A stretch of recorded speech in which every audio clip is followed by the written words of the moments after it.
Carbide burrs, those finely engineered rotary tools from tungsten carbide, have become indispensable in model making, where scale precision demands meticulous detailing on miniature parts that must replicate real-world accuracy down to fractions of a millimeter, enabling hobbyists and professionals to craft lifelike representations from aircraft kits to architectural dioramas without the limitations of hand tools.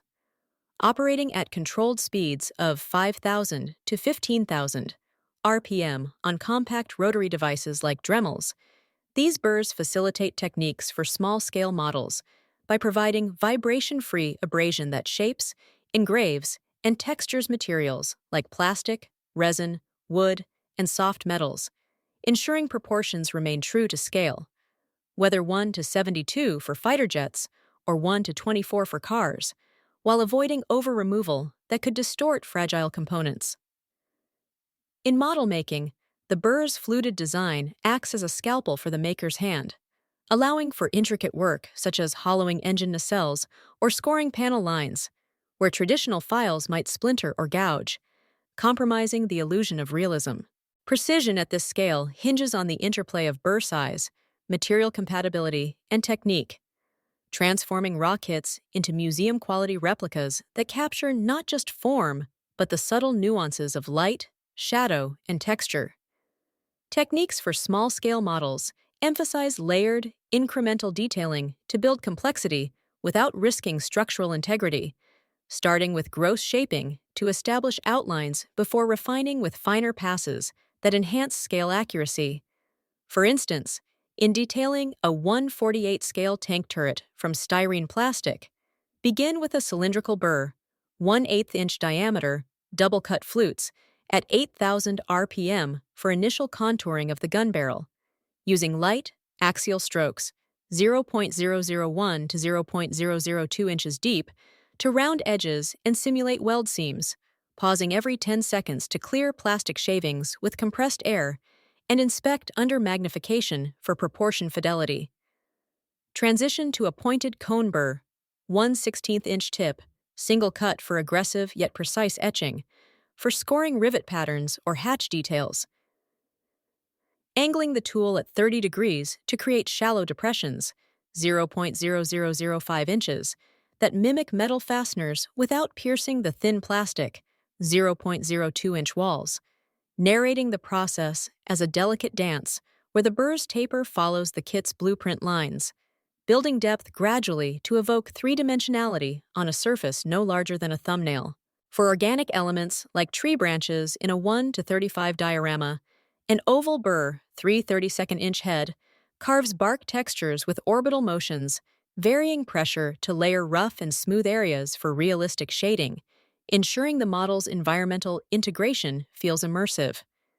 These techniques prioritize low speeds to minimize heat, under 100 degrees Celsius for plastics, and vibration, with hand steadying via rest or vise, to maintain scale-true curves, allowing modelers to achieve tolerances of plus or minus 0.005 inches that rival injection-molded parts. Burr sizes are selected meticulously for accuracy in miniature work, where even a 0.01 inch variance can shatter scale illusion, with smaller diameters, 1/32 to 1/8 inch, favored for fine detailing to match the proportional delicacy of models, while larger ones, up to 1/4 inch, handle broader shaping without overwhelming tiny features. A 1/32 inch pointed cone burr, for example, is ideal for engraving instrument panels on a 1/72 aircraft cockpit. Its ultra-fine tip enabling 0.002 inch lines for gauges and switches on resin or photo etch parts, where double-cut flutes ensure clean shearing without chipping brittle acrylics. For accuracy, pair this with a Colette-matched rotary tool to avoid wobble, operating at 6,000 RPM for controlled depth that replicates panel bezels at 1-to-1 visual scale. Material choices influence burr selection. Styrene and ABS plastics, common in injection-molded kits, pair best with fine double-cut burrs to prevent melting, at 100 to 150 degrees Celsius, as their crossed flutes shear layers evenly without dragging fibers. Wood balsa for structural models Benefits from single-cut burrs, cylindrical burrs, 1/16 inch. For carving spars, the coarser flutes removing soft grain quickly while preserving density variations for realistic weight simulation.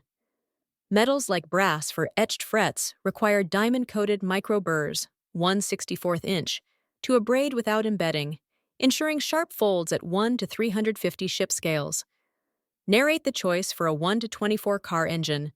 A 1/16 inch ball-nosed burr contours intake manifolds on resin. Its rounded form, blending curves true to prototype blueprints, while a finer cone etches valve details. The size progression from broad to pinpoint mirroring the model's hierarchical precision. Scaling considerations in model making with carbide burrs involve adapting techniques and burrs to the model's ratio, where larger scales, 1 to 12 dolls houses, allow bolder cuts for architectural details, while smaller ones, 1 to 144 aircraft, demand micro-precision to maintain visual fidelity. Narrated through illustrative scale diagrams that map proportional adjustments. For a 1 to 24 scale building model, conceptualize a scale diagram as a comparative side view.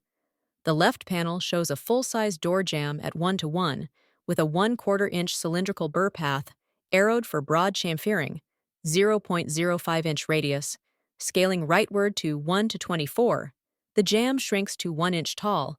The burr size reduces to 1/16 inch with shallower passes, 0.002 inch.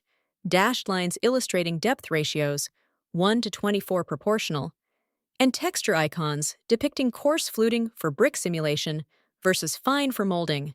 The diagram's gradient scale bar narrates how larger burrs suit bigger models for efficiency, but micro sizes prevent overscale errors in tiny replicas.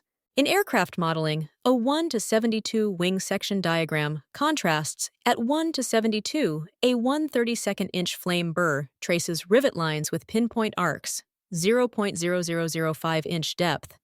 The illustration zooming to show flute engagement on thin foil, 0.01 inch thick, with warning zones for over-removal that could warp aerodynamics.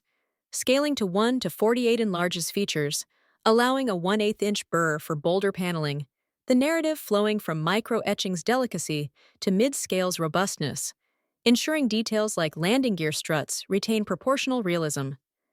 Material scaling adds layers. Plastics in small scales need finer burrs to avoid brittleness, while woods in larger dioramas tolerate coarser cuts for bark or foliage.